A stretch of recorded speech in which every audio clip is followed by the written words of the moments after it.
For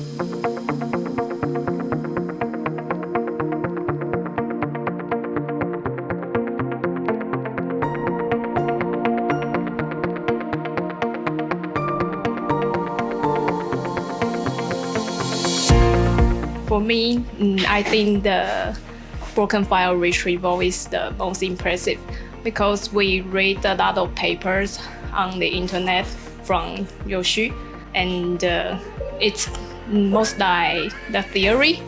But at this course, we can see how the doctors from the treatment planning and how he practiced the theory, and even face every different cases. And he has his own treatment flow, so we can follow the treatment flow. Yeah. I think that is very practical and useful for us.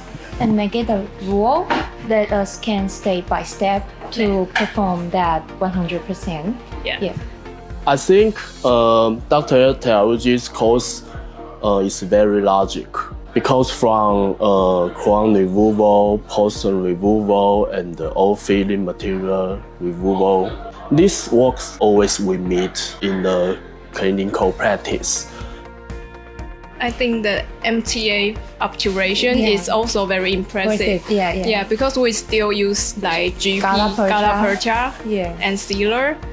But today, after watching the doctor practice, I think maybe MTA filling it's easy and it's more predictable and good for patient.